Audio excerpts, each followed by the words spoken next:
He's not talking to me. I'm not talking to him. The crazy world of Eddie Howe and Paul Mitchell right here on Newcastle United. Is this the story? What's going to happen next? And by the way, we have a game this Sunday against Wolves. Let's talk about all this and more right here on Toon Tactics TV.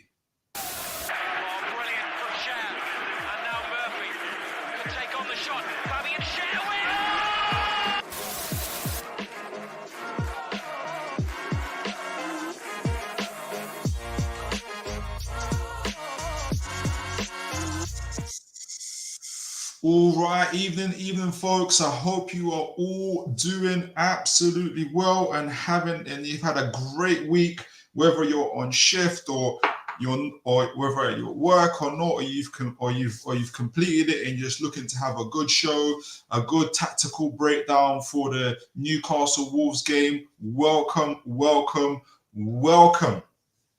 And always big up to the chat. Big up to all those that are involved. Let's kick things off. First of all, let's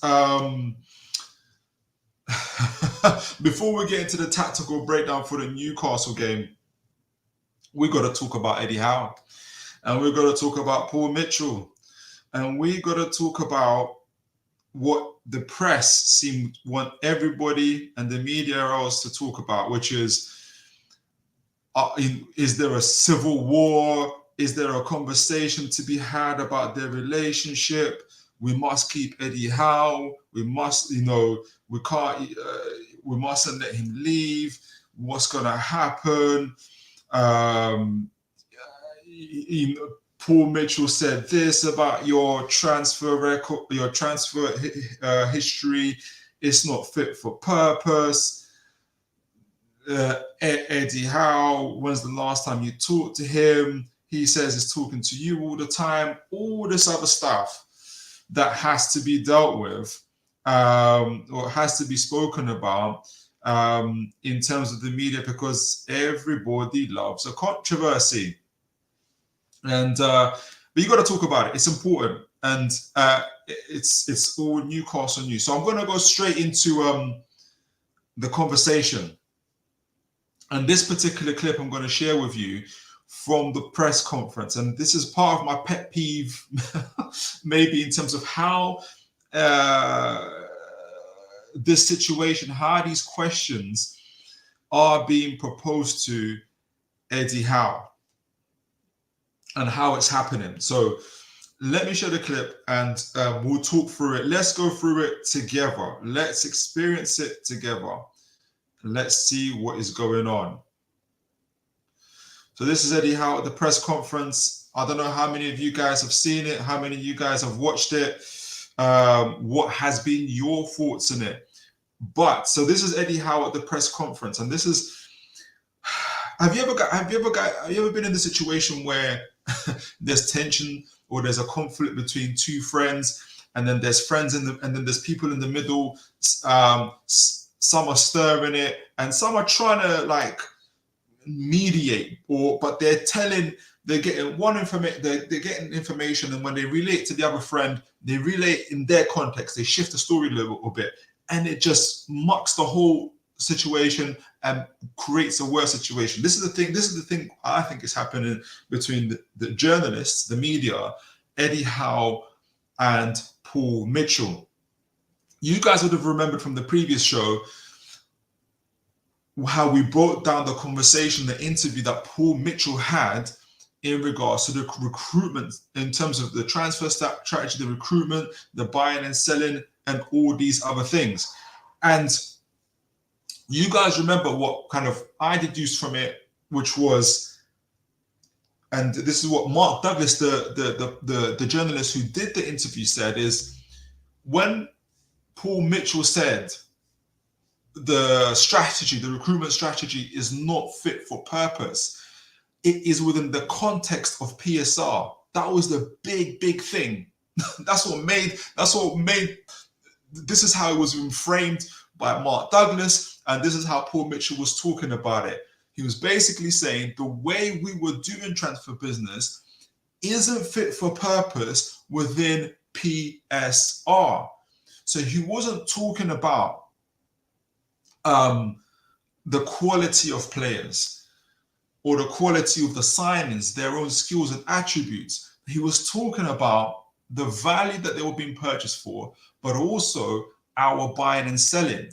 So let's go into this conversation now at the press conference that happened this morning. And by the way, on the back of our last meeting as well, we've had obviously further article releases from Luke Edwards, from Craig Hope and others talking about it's not a civil war, it's a cold war, it's not a cold war, Eddie Howe and all these other things. You can tell that I'm maybe a little bit too sarcastic about it, and I shouldn't be. And I'm talking about it in all seriousness. I'm trying to be comprehensive about it. I just don't, I'm a bit, and I'll tell you guys after what my thoughts are towards, at the moment, kind of growing thoughts are and concerns are in terms of our journalists. So Craig Hope in this clip is about to ask Eddie Howe the question around Paul Mitchell, his interview, and what Eddie Howe thought about it. Let's go through it. Morning, Eddie. In Morning. Paul's interview last week, he was very complimentary about you in terms of the coaching and the job you've done. Instead, he was looking forward to building a good relationship with you. He also said the transfer strategy he walked in. So he's laid out a nice background here and said, hey, Paul Mitchell said really good stuff about how you are on the pitch. You're a great coach.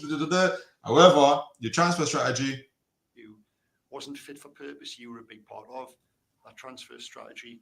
What did you make of those comments, and do you agree? Was it not fit for purpose? wow. So this is how this question was laid out to Eddie Howe. Paul Mitchell said, this is like, again, going between the conflict between you have a conflict with somebody else, you're not quite talking to them, and then your friends come on social media or they come and talk to you and said, this is what Craig Hope said. Paul Mitchell said the transfer strategy of Newcastle United, which you were a part of, Mr. Eddie Howe, you were a part of, isn't fit for purpose. You were a big part of that. He's saying it's not fit for purpose. What do you have to say about that?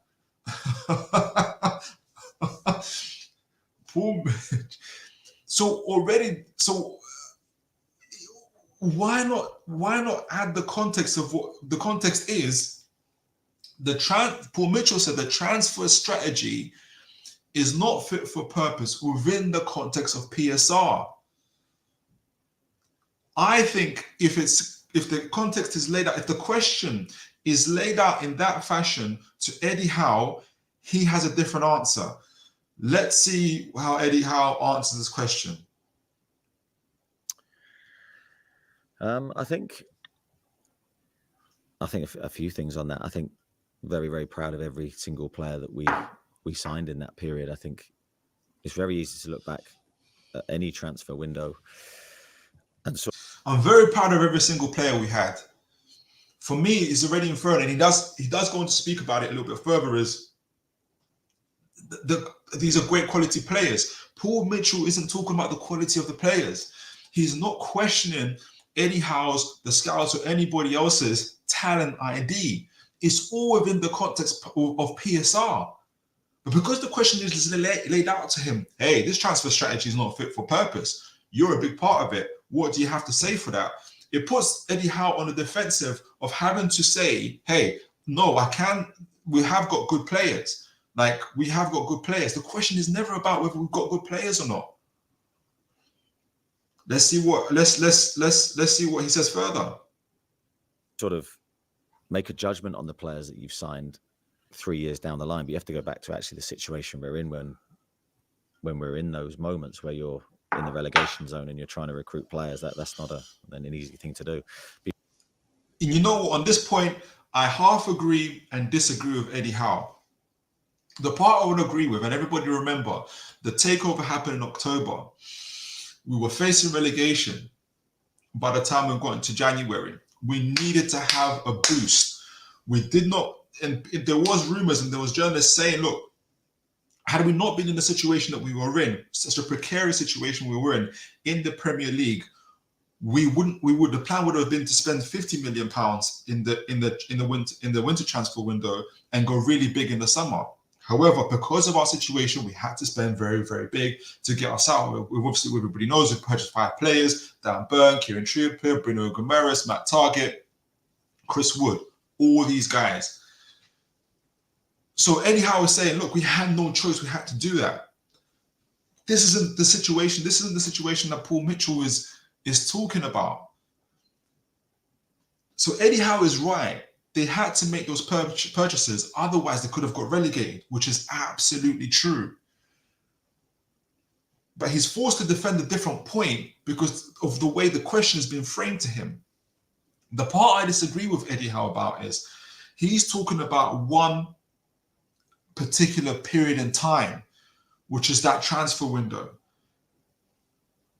I agree with him that we had to spend that money for that transfer window in January to stay in the Premier League. The problem is that following summer where we sold nobody. That summer we sold nobody and spent 180 million pounds and we sold nobody. And from that point forth, we will forever in that situation. We've crossed the 155 million pound threshold, and we're forever treading water, fighting against it to the point where, as you guys know, this June we were 70 million pounds over, and we were calling up Anthony Gordon saying we have to sell you for 40 million and Joe Gomez. Really happy you sold. You had 20. You did a 20+ goal contribution for us. We're going to sell you.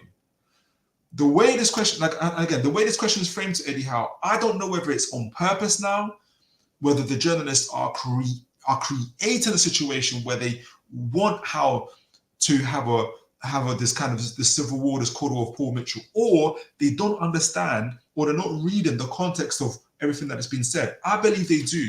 If you hear Luke Edwards, who speaks in his article that he wrote yesterday, he does put it somewhere halfway down the line of his article, where he did say the PSR is not fit for Paul Mitchell said PSR is not fit for purpose in the context of our transfer window is not our recruitment strategy was not fit for purpose in the context of PSR. But he did all this other spiel about the beef between, or the so-called beef between, Paul Mitchell and Eddie Howe.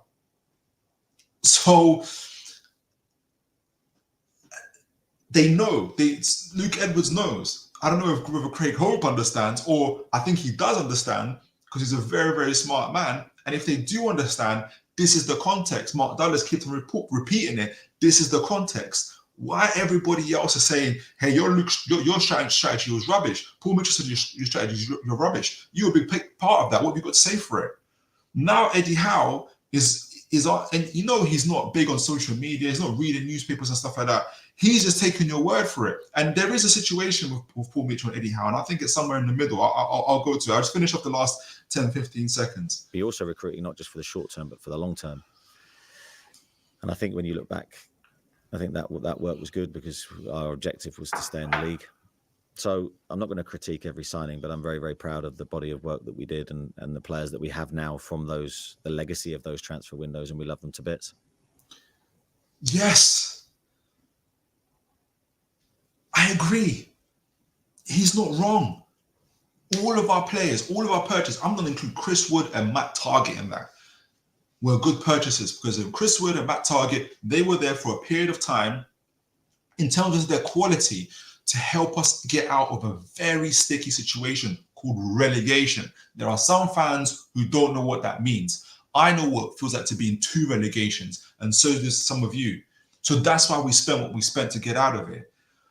But Paul Mitchell isn't talking about that particular transfer window. He's not talking about the players, the quality of players. He's talking about how we spent our money in the context of PSR.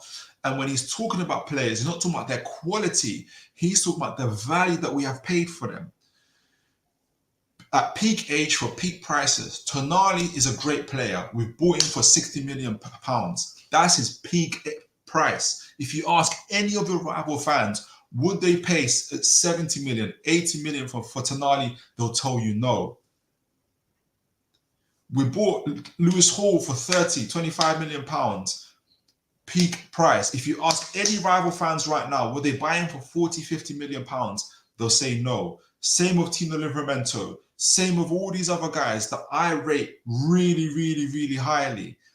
But the question is, the situation is, listen, we've had to overpay. We know overpay for Livramento, for instance, because there was a clause in his contract that in his sell that was it 10-20% had to go to Chelsea. So these are the things that we went through this in the last program. So I'm going to go for a tactical breakdown today, but I just have to just finish on this last point. Is I estimate, honestly, I'll estimate, because of the markets that we went to, we didn't search wide enough. I think on average, this is an arbitrary number, we've probably overpaid on average about £5 million per player on average.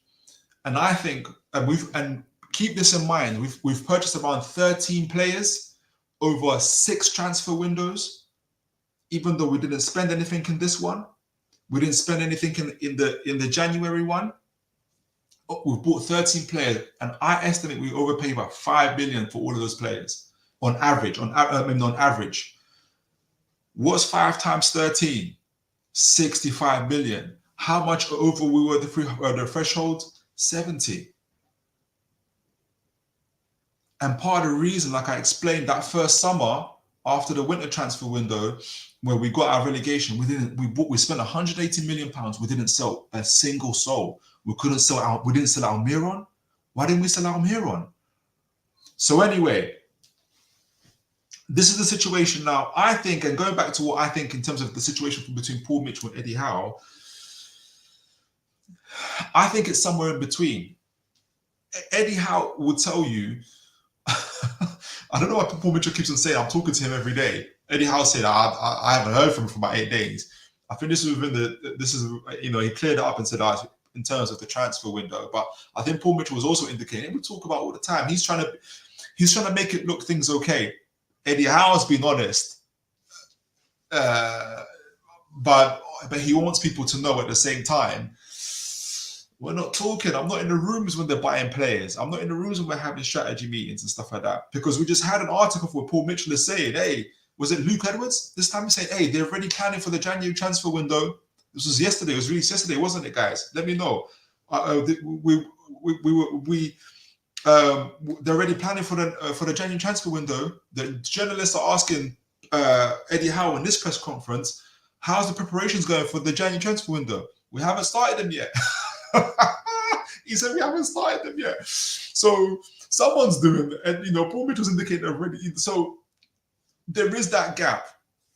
And there's an intentional gap between Paul Mitchell and Eddie Howe. He's making it clear he's looking for the players. He's going through his scouting network. I wonder where Andy Howe, Eddie Howe's nephew, fits into that. I wonder where Nixon fits into that.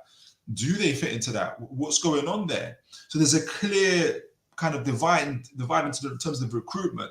But Eddie Howe, being the professional that he is coaching the team. And I'm expecting a big performance. And we're going to segue into that performance because that's what this show is supposed to be about, is that tactical breakdown. But we had to go through it. We had to speak about it. I think, look, in conclusion, like I said to you guys in the previous show, I hope that it would work out. I think Eddie Howe's a good manager. He could be a great manager. I think Paul Mitchell's probably a really good, nearly elite, probably elite sporting director. He could be even better with an Eddie Howe. They've got to find that compromise. They've got to find that bit in the middle. They don't have to be best friends. Was it Lewis Taylor in that press conference? Said, on the bromance scale, where are you? And he's like, there's no bromance situation. Two people might not necessarily even get along with each other, like not in a bad way. They're not going to each other's houses, going to each other's weddings and sharing family pictures, whether it's players or managers. But on the pitch, in the boardroom, they work professionally and they achieve great results. And at the end of the day, Eddie Howe said the same thing. so long as, whether they like each other or not, so long as they collaborate and it benefits the club, it's the best thing all round. It's the best thing all round for everybody, and I agree. So good evening to the chat. Good evening to everybody that is here. Let's go to the chat before we go into the game itself. Mags hunting wolves. Tell me, guys, did you guys like the thumbnail, by the way? I really like the thumbnail. So let's go into the comments. Let's go into the questions. Adiyeri Kanguma, how are you doing, sir? I hope you are really, really well. Hi, Philip. How are you? How are you? I will back Paul Mitchell and Eddie Howe for Newcastle United and sack Darren Eels. Darren Eels out of Newcastle now and bring back Amanda Medad PIF to Newcastle. I know there's been a few people saying would love to have Amanda back, would have to have Medad back, and look, they took us out of relegation. They love the club. Amanda Schutt was an incredible representative. But that power imbalance, the whole reason that we're taken out, one of the reasons, there was a power imbalance in that boardroom. We were spending money that we shouldn't have been spending. And we nearly sold one of our prized assets as a result of it. And if you bring back Amanda Medad, that's the situation with Paul Mitchell, Eddie Howe, and everybody else is going to absolutely explode.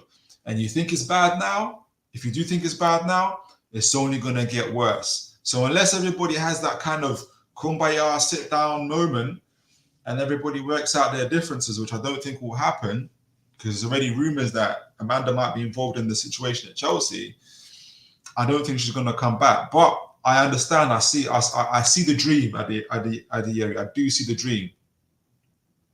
And the area, yeah. So Philip, how Newcastle United how Newcastle United should sign Leroy Sané, Jordan Lukaku, and Jonathan David.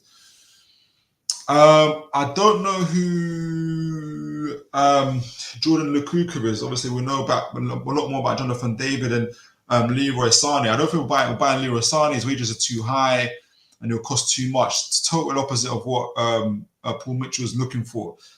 Jonathan David, if I'm following the profile, and if we spoke about it again on Wednesday, Jonathan David wouldn't fit Newcastle's profile. Possibly on the pricing, if we can get him for 20 to 25 million. I don't think we can. I think he's a lot higher than that, and he's a bit older as well. I don't think we're going to get him, but I see why you're going for them as well. I see why you're going for them. Mukhtar Mohamud, how you doing, sir? Really sorry if I mispronounced your name, sir. Our transfer strategy was flawed when we went after Isak and Gordon that year. We didn't spend smart 70 million for a striker who had 6 goals. Then the whole squad needs improvement. I like Isak, but what the WT? It's hard to say now because we know what we're speaking in hindsight in terms of Isak. You know, people are already saying he's on the verge of world class, and he is one of the elite strikers in the Premier League. I like coming up to Arsenal fans, Tottenham fans, and saying we've got a better forward line than you, and it being true, and they can't argue with it. But I see what you're saying. I would have loved Newcastle, and this is the point that Paul Mitchell was saying. It would have been better to buy an Isak before he went to Royal Sociedad. Go and check if you can, Mukhtar, because I don't have in this session. I don't want to mess up my screen, but if you can, Mukhtar, it'd be great if you could do this. Go on transferwindow.com and see how much the Royal Sociedad pay for Isak, and that's the price that Paul Mitchell would have wanted to buy him for. And go check what age he was when he was bought, and that's the age that Paul Mitchell would have liked to have bought him for as well. Mighty Mac, how you doing, sir? NFC Talk TV, hit the thumbs up, guys. Big up to you, Mighty Mac. Good to see you, sir. Oh, sorry, Mukhtar, I didn't put your message there. Big up to you. Hit the thumbs up. Thank you, Mighty Mag. Always grateful for your consistency and your support. So really good to see you. So let's get into it. Oh, got one more there. F. Joseph Schaefer. Darren Eels have sorted out the Mitchell Howe issue, or should soon sort them out. Amy apparently did not have a plan for. Is it? It did not have a plan after spending for previous. Oh, you mean yeah, Amanda Stadia didn't have. Yeah, the art of having the recruitment, a successful recruitment, is being elite at buying and elite at selling. That's it. We saw it from Liverpool. We saw give the example of Liverpool. Paul Mitchell highlighted it. Brighton are incredible. Let's not even talk about Man City because we're going to get upset. We know that they made from the academy players alone, under 21s, in the last 10 years, they made £450 million from selling under 21 players. £450 million. That's more than the value that Newcastle were bought for. Elite buying, elite selling. And that's what it is. So let's get into it. Let me share my screen. Wolves, Newcastle. Guys, what's you guys' thoughts on this game? Where are you at with it? Are you nervous? Do you think we're going to improve? What's our form? What's going to happen? Let's get into it. Let's talk about it. Now, I always look at you guys can see my screen at the moment. I went straight into the Wolves Nottingham Forest game, but let me first go into our previous encounters. I'm sure a lot of you guys would be very, very aware. If I can, is it on my? Oh, I'm not sharing my screen. Sorry, guys. Here we go. Right. So previous encounters. Head-to-heads we've had with Wolves, especially at the Molineux. Obviously, the previous one at home, we beat them last couple of years. At home, we beat them 3-0 last year. I thought that was a really good tactical display from Eddie Howe. 2-2 at the Molineux as well at 2013. Back again, 2023, 2-1 to Newcastle. Before that, 1-1, 1-0 to Newcastle, 2-1 to Wolves. So really back and forths. Then it was like draws for like 2 seasons straight. Before that, they beat us 4-0, but that's going way far. But in the last, okay, let's talk about since the takeover, yeah. Since the takeover in October, I think just before the takeover, they beat us 2-1. Then obviously we beat them 1-0, 1-1, 2-1 to us, 2-2, 3-0. So like since that takeover, since we've been buying players, we've been getting that little edge. So before we go into Newcastle and the state of our squad, what our tactics are, let's talk about Wolves. I had to do this before I went to you guys. I had to do a little bit of research on Wolves, how they're, how they're setting up tactically, how they're performing. And it's always difficult, obviously, after 3 games to really judge a team fairly and say where they're at. So, for instance, we're on 7 points, but we all know we have not been performing the greatest. And it's been good getting the points, but we cannot continue performing like that because it's just not sustainable. I don't think we will be performing like that. I think our performances are going to go. I think there's at least 3 or 4 gears for us to get up to. So Nottingham Forest Wolves. So on paper, people keep on saying that Wolves set up in a 4-1-1 formation. They do and they don't. We'll talk about that. Obviously, they drew 1-1 with Nottingham Forest. You can see in the red the momentum of Nottingham Forest and then the momentum of Wolves. It looks like obviously Nottingham Forest had the better momentum in terms of attacking momentum, more possession for Nottingham Forest as well, and expected goals. So they had the bit of it. And scrolling down and kind of looking at the player ratings, and we're gonna talk about some of these players, some of the key battles. Obviously, Elliot Anderson was in that game. It looks like did he get a goal? Or did he get an assist? What's that boot for? I think it's a goal. He's their player of the month as well. Let's go. I'm about to go into the transfer window, into recruitment again. A couple of players I want to highlight and I want you guys to remember, and we'll do the tactical breakdown for Wolves. Cunha is going to be available. Excellent in terms of ball carrying and everything else. He's one of their main attacking threats. Lemina, who I know that he's not exactly the same profile, but I think I really like him for the same reasons as Joe Linton. He's the guy that covers. He's obviously got man of the match for them in that game. He covers so much ground in this game. he didn't lose the ball once. He wasn't dispossessed once in this game, which shows you how good he is on the ball. And his tackling ability, his winning duels, he winning aerial duels, ground duels is absolutely fantastic. And I think if it wasn't for his performance, by the looks of it, Wolves would have lost that game, because around him, the highly talented João Gomez didn't play so well. He was obviously eventually substituted as well. And the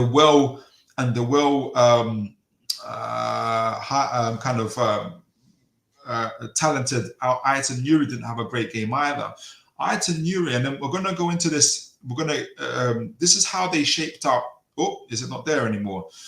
I want to show where they kind of averaged out positionally, Wolves and Nottingham Forest, and it's going to go into our game as well.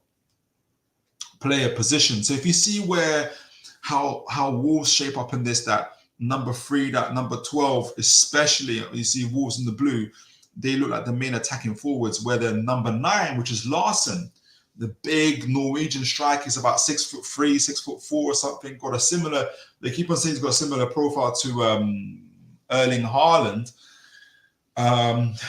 in terms of obviously his height, his strength, his aerial ability, and the fact that he doesn't really like to come into the play too much and kind of be in the hustle and bustle of things. What he likes to do is he's very good at taking the ball back to goal and laying it off to players, running into half spaces, running down the channels. That's his main thing. But as you can see, his average position is in that middle semicircle between Lemina and who's the other gentleman?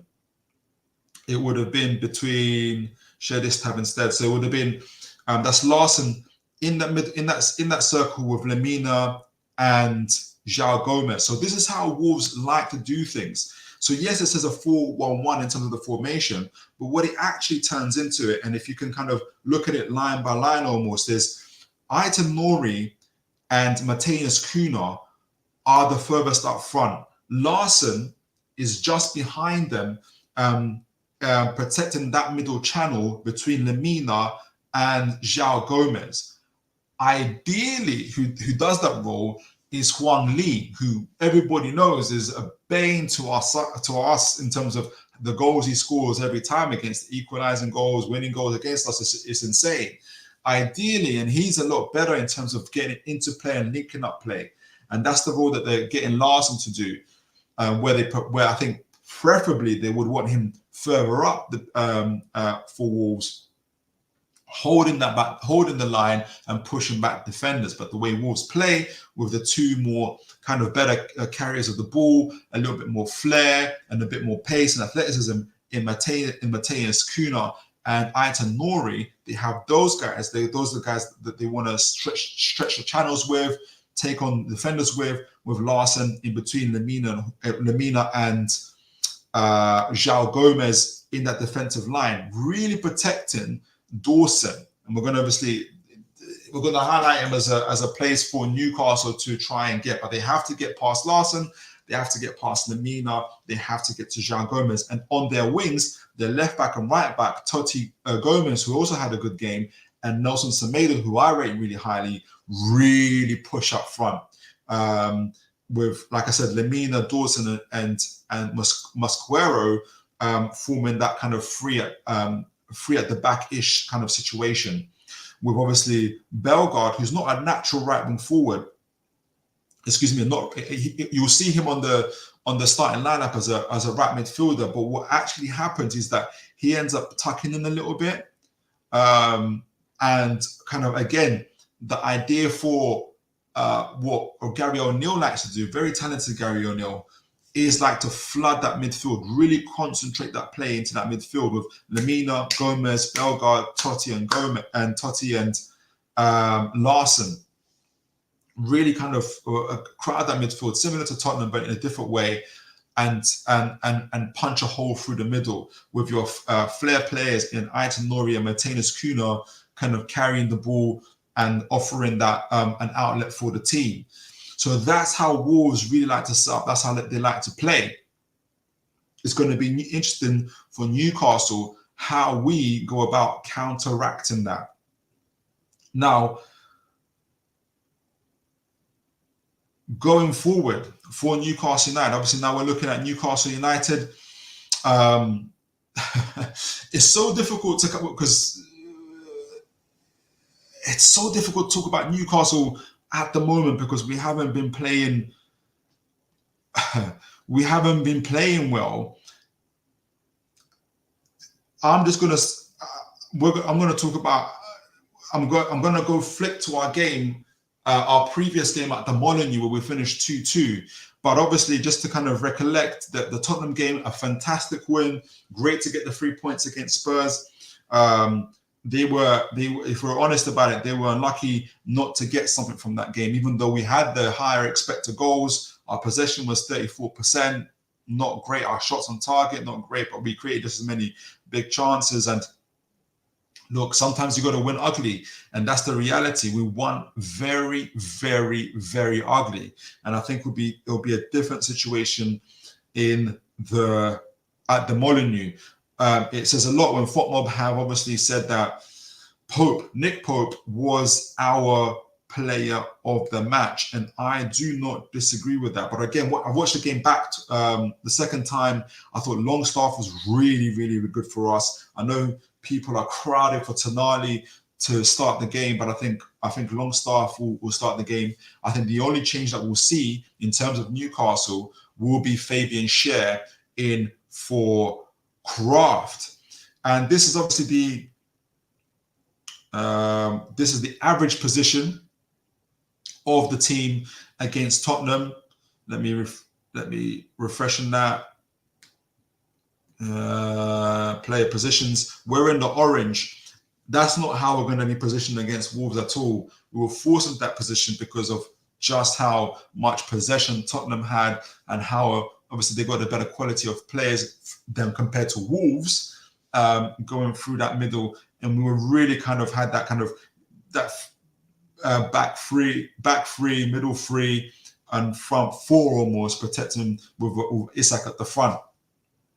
We was really, really defensive in that game with Joe Linton doing a sterling job playing at left back sometimes, doing really well in that regard. And look, this is how we essentially shape.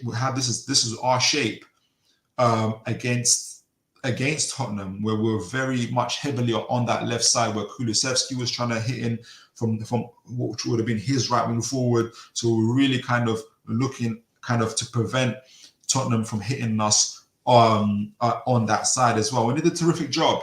And the only reason we conceded was because of an own goal.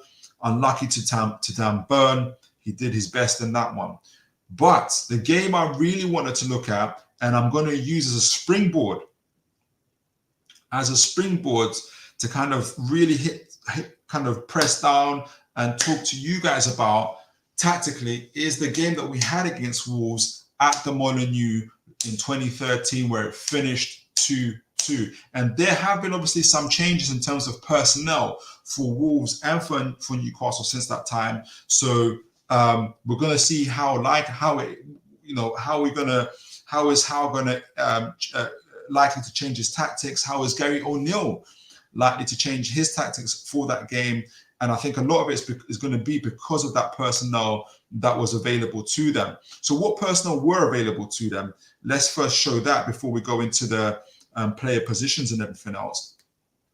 I don't know if you guys remember who was in that game. If you do, your memory is way better than mine. For Newcastle, obviously, we had Pope still playing. Shaw, who's going to be back for this game, was available. Dan Burn at left back. I think obviously it'll be Lloyd Kelly at left back this time. Lascelles as our right centre back. As our right centre back, which will be Shaw in this game, and Burn will be left back in against Wolves. Trippier right back, Longstaff, Guimaraes, and Joe Linton, which I think will be the midfield for this game. And Gordon on the left, Wilson through the middle. He got 2 goals in that game, and Almiron on the right. And Almiron was used very interestingly in that game as well. And we're going to talk about that, where Howe used him actually as an extra body in that midfield to stop Wolves from playing through the middle. Huang Lee and Kuna were the 2 men up front. He Chan scored in that game. Lamina, Traore, Neto, who's not there, obviously now, he's at Chelsea. He Chan He had a hamstring injury. He played the last 30 minutes against Nottingham Forest. So he may start this game. Obviously, it's been a two-week break, another period of start. I've wagered that Larson will start and Hee-chan will be on the bench, and Gary O'Neill will try to use him as a player, as a game changer to come on. Totti Gomez was on their left side. Craig Dawson played. Kilman, who's obviously, we tried to buy him during the summer, but Kilman obviously went to Wolves for 40 million. His ability to play out from the back and certified Premier League player, his experience is gone from them, but that was respect. Now he's been replaced by the Colombian Mosquera, who's had a decent start to the Premier League. And at right back, Nelson Semedo, who I rate really highly. And Mr. Saar, their goalkeeper, was in goal, but I think it would be Johnston who will be starting. Now, the interesting part about this game, and we'll go to the actual average positions, because I think, like I said, it's going to be the springboard to how I think this game might pan out, with some tweaks and some changes, because obviously there's been tweaks and changes in the personnel themselves. Let me know, as always, guys, what you guys think. Send in your chat, send in your comments. So look, this was the average position. This was the average position for the players. You can see that. Let me zoom. Can I zoom? Here we go. Maybe it's a little bit too much zoom. So for Wolves, we're both really going at it. We're both, first of all, really attacking each other. What you can see, because of the way Wolves play, that number 12 and that number 7 is actually Huang Lee and Kuna. And they really pressed up high. They flooded the midfield with a 6, 5, and 11, who I think was Lemina, Gomez, and I forgot the third chap. Lemina and Gomez. And it caused us all sorts of problems. So what you can see, what Howe did for us, if you can see us in the blue, the number 24 is Almiron. Now on paper, Almiron's in the right wing forward position, but what he was doing, he's right tucked up next to Longstaff, who's next to Bruno Gomes, who's next to Joe Linton. So Eddie Howe counteracted that Gary O'Neill's tactic of flooding the midfield by tucking in his right wing forward, Almiron, and making sure that Wolves couldn't get through us as easily. Obviously, they did. They scored 2 goals. But what folks have to remember also is that we just had a game against Dortmund in the Champions League, and we were really, really suffering in terms of our ability to rotate the squad. We was really, really tired in that game. And obviously, Wilson and Gordon played, and Wilson scored 2 goals. I think we would have been able to hold on had we been able to rotate our players, had we had more options on the bench, which we didn't have, which we will have in this game. And I think that's going to count for a lot. Obviously, Byrne, Shaw, and I forgot who our number 6 was, made up the back 3 with Trippier pushing up high to meet with Semedo. And on the other side, Joe Linton was counteracting Gomez. So it was a real counter-pressing tactic that both managers were doing against each other.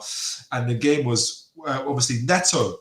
The other player was Neto. So it was Neto, the number 7, and Cunha, who were playing out front for them. And if you guys remember, Neto, there was that part of Neto. He came off in that game with a hamstring. If you remember, he went past about 2-3 players, was about to pull the trigger, and his hamstring went. Obviously, he's at Chelsea now, so there's going to be a change in terms of how tactics for that game are going to be deployed. And this was their team. I kept on forgetting who was playing for them. Obviously, they had out Nuri, Traore, Lemina, and Neto, Juan Chan, and Kuna.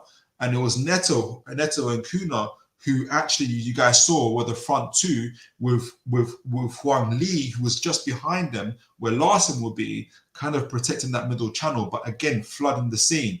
And Eddie Howe had to pull in Almiron to be able to go against Li Huang, in order to make sure that they didn't keep on playing through the middle. So that leads me on to our game today. Now I know the screen's quite small, so is it quite small? Yeah, it is. Let me get it. Let me make it a little bit bigger. Let me get myself out the way. I can't make it zoom. Here we go. Guys, let me know if you can see that. What I've done is I've put the players that I think are going to play for both sides, that are going to play on this Saturday, in the average positions that you would have seen from last year. So the average positions you saw last year is the positions that are playing now, but the personnel are the personnel for this game. So obviously Neto is not in this, Kilman is not in this, and Kraft isn't playing. It's going to be Fabian Schär, obviously. So that's how I've kind of lined it up, because I think it's going to be a similar kind of game in that situation. Well, David Veitch, good to see you, sir. I see the points raised by Howe to maintain our Premier League status, but I also see the need for a switch to phase 2 and the introduction of Mitchell's cost a benefit worldwide youth recruitment. Yeah, it's the bigger picture. My annoyance that I think maybe people can hear from our voices. I know that the media know this, but no one seems to be. I feel like they keep on saying, Paul Mitchell is saying you got a rubbish transfer strategy. What have you got to say about that? Taking away all the other context. But yeah, well, yeah, I totally agree with you, David. Totally agree with you. So okay, so as I said, these are the average positions of the players that you guys just saw from last game at Molyneux to that I've put on here. But this is obviously the players that I think are going to be playing in this game. So let me get that right. Why can't? Oh, thank goodness! I was worried I couldn't zoom that. Right, guys. So you've got obviously at the back Nick Pope, Dan Burn, and Schär are going to be obviously our main centre backs. Really good to have Schär back, and I think it's going to make a world of difference to us in terms of taking the ball from out the back. You're not going to see Bruno, or you will at times, but you're not going to see him constantly having to drop back to collect the ball and fight about 3 or 4 players in order to get it off to Joe Linton or to the forwards. Instead of us always looking at Nick Pope, at Dan Burn, we're going to turn around and be able to look the other way, which makes a world of difference in terms of how we build up from the back and how we play the game. Dan Burn and Schär, you're going to see Livramento and Lloyd Kelly pushing up on those wings, meeting up with Livramento against Gomez, their left back, with Kelly against Semedo, their right back. In that midfield, and I know you guys see where I put Barnes, and I think you're going to see a switch. And this is why Joe Linton and Willock really play really well. You guys remember when we had them playing for us, how fluid they were in their interchange. I think Barnes and Joe Linton are going to have to do something similar. So I've put Barnes. Barnes will be playing on the left hand side, but I think especially when we're in the middle, possibly out possession, there has to be a fluidity between him and Joe Linton. So sometimes Joe Linton will be there, probably a lot of the times will be there, alongside Gomeres, alongside Sean Longstaff, matching up with Longstaff, matching up with Lamina, Bruno Gomeres matching up with João Gomez or Strand, and Joe Linton going against Larson. Or when we swap them over, Joe Linton going to that left side because of his athleticism, because of his ability to get back really quickly, because what Wolves are going to try and do, especially, is peg us back. And if Lloyd Kelly finds himself out of position, Joe Linton is there to support. Or if Lloyd Kelly is in a one-on-one situation with Bellegarde trying to find support, you need someone with the athleticism of Joe Linton to track that run, while Lloyd Kelly tries to slow down Semedo. Joe Linton is there to support. Those would be the key areas where essentially Newcastle would have to try to cancel out Wolves. On the other hand, though, we also have to be able to push them back. And Joe Linton is going to be making those runs. Someone has to join up with Isak, whether it's Joe Linton again, maybe this time Lloyd Kelly pushes in, Barnes on that right wing forward position, forcing Semedo back, forcing Bellegarde back as well to have to track and Joe Linton. And hopefully what you would have is a one-on-one situation with Mascara, and Gordon obviously as well, causing trouble to Dawson. You want that situation where you can get Gordon on a one-on-one with Dawson, especially on the break. I think we'll be playing a lot of direct football as well. So it's going to be a really, really big matchup. I wonder how that would work. It's really, really important that there's fluidity between Barnes and Joe Linton. They would have had time over this 2-week period to do that as well. It's also obviously, I don't think Hall will play, even though he had a great international with England. But I think with Semedo, I think one of the things that concerns Howe is a little bit in terms of just Hall in one-on-one situations and being able to kind of have that recovery pace, which Kelly and Joe Linton really, really have. And I think it was Kelly who got the assist against Tottenham. So what you would also find is it's not going to be all Semedo's way here. Lloyd Kelly is going to try and peg him back as well. And Semedo has to track that run. Lloyd Kelly is very, very good. And what happened against Tottenham is obviously Tottenham fell asleep at that throw-in. Lloyd Kelly burst through, and obviously Barnes was here, and he got that cut back, and he got that goal as well. So that's what can happen to Wolves as well if they're not careful, if they're not tracking that run, tracking those runs. In that middle of midfield, what Wolves I think will be trying to do really very much so is getting Cunha and Byrne in that one-on-one situation. Antonori with his pace, with his trickery, with his athleticism in that one-on-one with Shaw. And it's going to be key because obviously Longstaff is going to be important. Bruno Gomes are going to be important in order to be able to track back and to be able to help in terms of protecting the back fours. But what I think, and let me know what you guys think. I don't think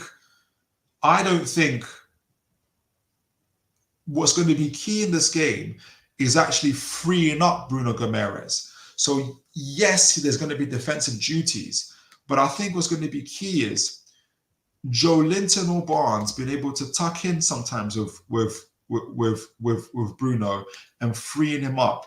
What Wolves are going to be trying to do is using Mr. Strand here, Strand Larsen, with his back to goal as to be able to hold up that ball and lay it off to Cunha, who can do those runs. Lay it off to Nori, who can do those runs. Or dropping Nori or dropping Cunha, especially Cunha. I think Cunha is going to be key to this because of his ability on the ball. He'll also be trying to drop in, and Strand is going to try and stretch the play, run into those channels, force Byrne back. I don't know how fast Larsen is. I don't know if anybody knows about Strand Larsen, but he's famed for one of the things that is important is his ability to run in those channels. And if his profile has been compared to Erling Haaland, I'm going to guess that he's got decent pace on him.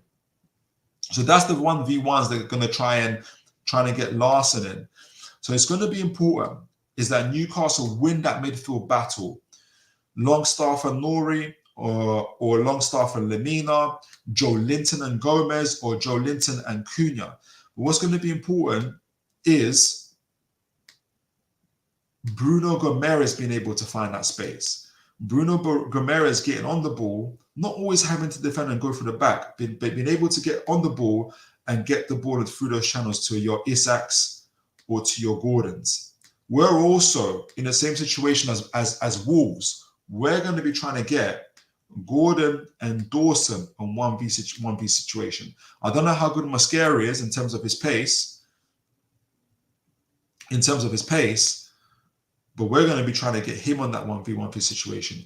We know how good Isak can be. We know how good Gordon can be. Gordon obviously had that international break. And I think that international break for both Isak and Gordon would have done very well.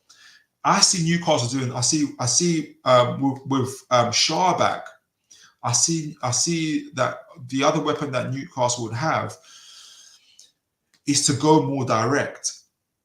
So how much we'll be looking to avoid sometimes that ball coming into that middle and trying to play through walls, and just get Shah on the ball, get it to Isak, get it to Barnes, and try and stretch him back, get it to Gordon, who's excellent in terms of getting that running, and get Bruno and others to try and join into that play, Joe Linton, and really force Wolves back. What I think would be key as well is, and what has been key of recent, is our ability in our substitutes. We'll have Willock on the bench. We'll have let me get the team up. So yeah, we have Willock on the bench, Murphy on the bench, Tonali on the bench. We don't have Callum Wilson available to us. I don't know if you guys saw the press conference. I couldn't understand. Is he fit? Is he not fit? Like, what's the situation there? But I feel like Howe was a little bit, he's physically fit, but he's not quite ready yet. I don't know what that means. Does it mean he's going to be on the bench or not? I have no idea. But I think we're going to have Osola as well, the young man there. But what it gives us, like I said, that ability to be able to play directly. And I think Shah is going to be very, very important to that. I think the fact that he's playing, whatever plans Gary O'Neill may have had if Shah wasn't playing, he's had to change them. So Shah, because of his ability to not only play the ball through the channels, play it over the top, and Joe Linton's going to be key with that. I don't know if you guys noticed, Joe Linton, his ability, his aerial ability, whether it's to head the ball on, but especially take on the ball from the air, he draws about 2 or 3 players to him. Because if you leave him alone to collect that ball, to turn around and spray it to Isak, turn around and spray it to Gordon, turn around and lay it off to Barnes, you put your defense in all sorts of trouble. So because of that, because of his ability to be able to take that ball, he draws these defenders to him, freeing up your freeing up your Barnes and your Isaks and your Gordons to be able to cause the damage there. And I think that's one thing that that Wolves have to look out for. But the Strand Larsen, Cunha, their ability to get the ball on the half space is going to be very, very important for Wolves. They're going to be trying to get those one-on-one situations with Burn, because I think Kelly and Livramento, if they're on their game, which I think they will be very good in those one-on-one situations. Again, going backwards, Joe Linton being able to track the runs of Bellegarde is going to be very, very important. Bruno Gomez being able to collect the ball, especially out from the back, either together with Dan Burn and others, is going to be another weapon. Newcastle being able to play out from the back and causing trouble, forcing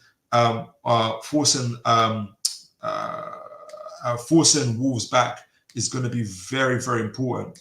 I'm looking to see a much better, a much sharper performance from Newcastle, especially on the ball.